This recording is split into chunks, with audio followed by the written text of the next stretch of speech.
it's Shelby, and welcome back to my YouTube channel, Love for Special Thinkers. So, since everybody is preparing for back to school, or you may already be back to school like myself, I just wanted to make a video to kind of help you all. I know in this age of COVID, it can be extremely stressful to teach, and especially teaching special education virtually. These students need accommodations, these students need modifications, these students need one-on-one support, these students need small group instruction, these students need so much for them to be successful, and sometimes it can be extremely difficult navigating this virtually.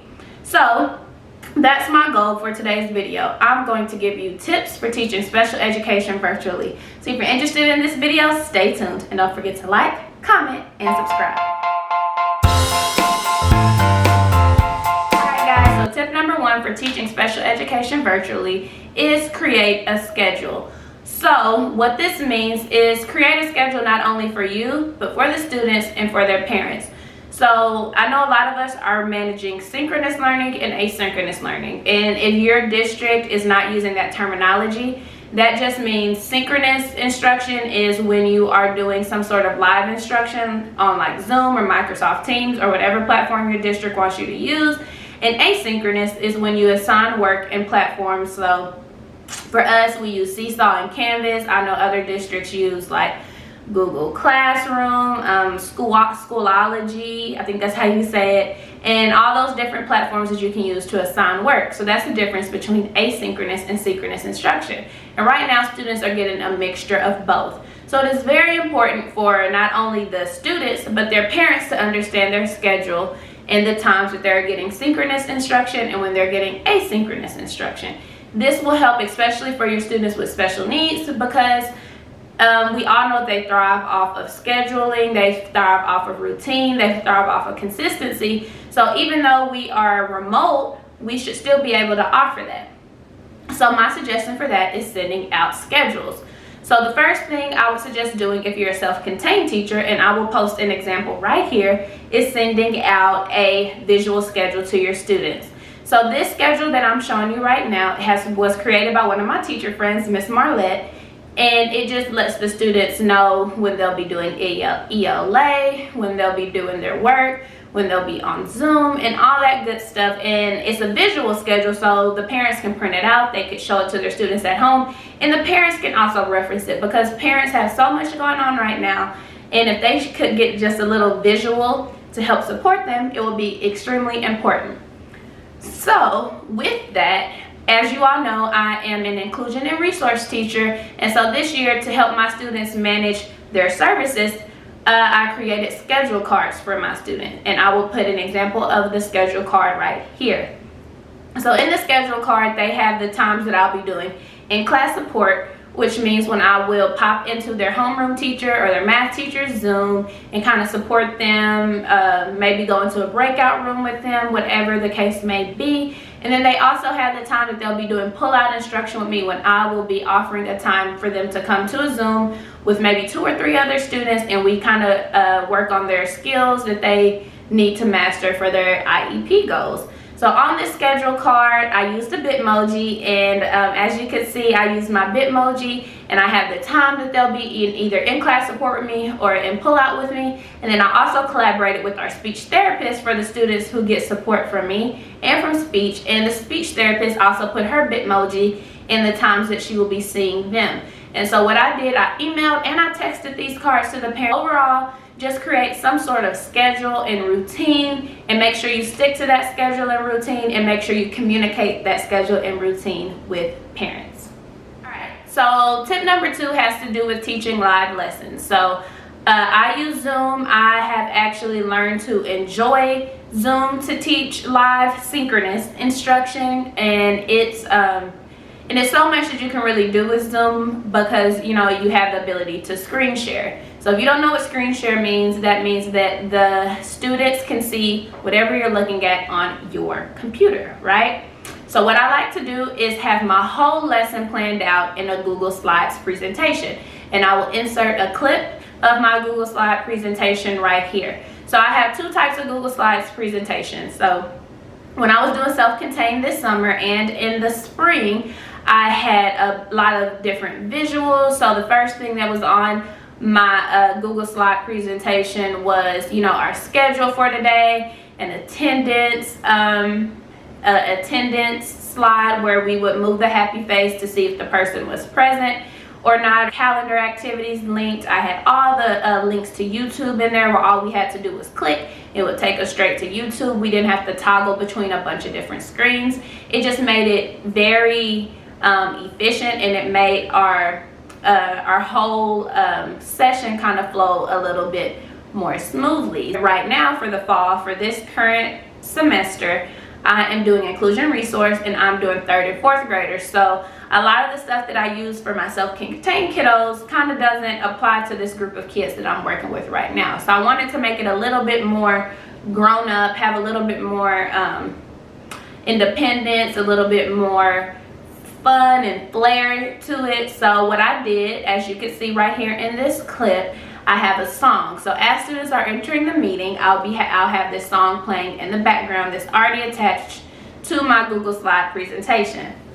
And so after that, the students will have to check in. They'll have to let me know how they're feeling in the small group situation, and we'll take attendance. So it's kind of the same concept, always going to be the same concept every day, but it's a little bit more interactive and a little bit more on their level. And just having a flow, letting them see a visual of what you're talking about, is just not you talking to a camera like I'm doing right now. Have it just a little bit more visual and engaging will help so much. It'll get the students engaged, you'll be more organized, and it will maybe make learning just a little bit more fun and a little bit more interesting. So tip number 4 is to keep lessons short and engaging. So we all know when teaching students with disabilities, sometimes it is hard to keep their attention. So you want to make sure that whatever you're doing, that it is engaging and meaningful to them, and you find some type of way to keep their attention.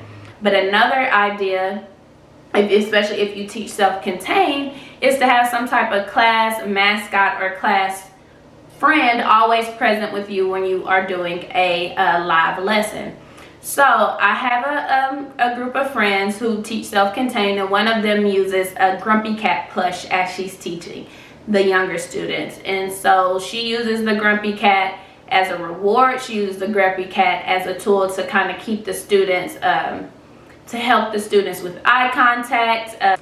She uses the Grumpy Cat to model certain things. So if you were doing, if you were modeling greetings, especially like social distance greetings like air fives or air hugs, you could use that Grumpy Cat to kind of, all right, give me a air five, or you know, something like that. And so just using like some kind of stuffed animal or plush is just a really good way to keep the students engaged, because they're going to be looking for that stuffed animal. They're going to be looking for that plush. They're going to want to know, like, hey, where's our class friend? You could even, if you had like a Build-A-Bear, you could even dress up your class mascot every day according to the weather, right? And so it's just kind of a good way to keep the students engaged, like I keep saying, and to also incorporate daily living skills and daily skills that they need via Zoom. So tip number 5 is showing students the accessibility features of whatever platform you guys are using. This year, like I mentioned, I am an inclusion and resource teacher, and that is extremely important for these students because they do access the general education curriculum for the majority of their day, and they just need accommodations or a few modifications for them to be successful. So it's extremely important to show these students that a lot of these platforms have different ways that you can respond to tests, to discussion boards, to posts. They have multiple ways to share their response. So you need to be sure to show the students and the parents in some cases where the immersive reader feature is, so that the platform can possibly read to them. On Seesaw, I know that the teacher can record directions, and make sure you tell them, you know, if you see that little play button, to hit play because it'll read to you. You can show them how to record themselves to respond to a teacher discussion board, or to respond to a quiz, or to respond to a test, because a lot of times these students may have difficulty writing. If they have difficulty writing, they will most definitely have difficulty typing. So it's important to show them, you know, you can record just your audio, you can record yourself video, but as long as they get their response in, it is okay. And within that, it is important to communicate that with their general education teacher, right? that, hey, this student has this accommodation, so they are able to respond in multiple ways. So if you post a discussion board and they respond in a video or audio, please accept that, because that's part of their IEP, that they'll be able to respond in multiple ways. They can respond orally, and so if they're doing that, as long as they are responding, do not penalize that student, right? So just be sure to let the students know of the different accessibility features that a lot of these platforms has and how they can utilize them.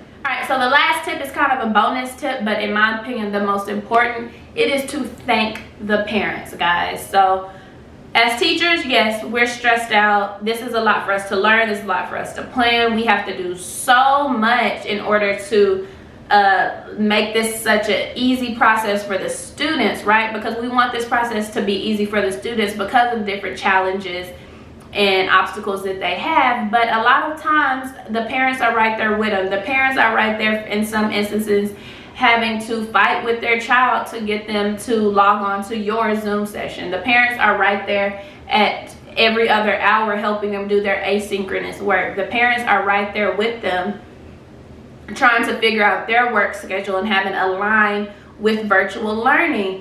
And yes, this is every parent. Like, do not get me wrong, I applaud everybody who is a parent right now, because I'm a teacher. I have no children and I cannot imagine doing both right now.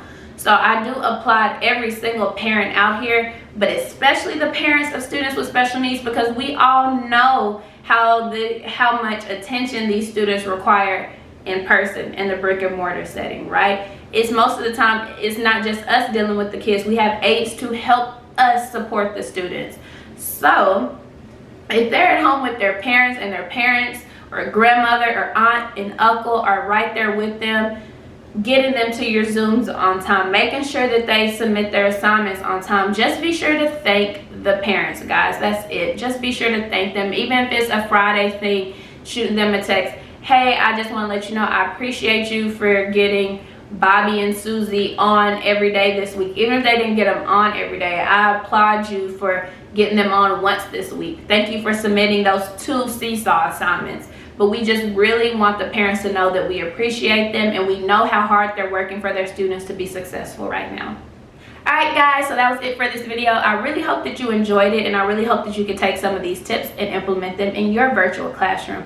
Comment below, what tips are you going to use in your virtual classroom this year? Also, you can comment and tell me anything that you use that I may not have thought of. So just be sure to comment below. I love reading your comments. I am always sure to respond to your comments. And don't forget to like, comment, and subscribe. And I'll check y'all next time. Bye.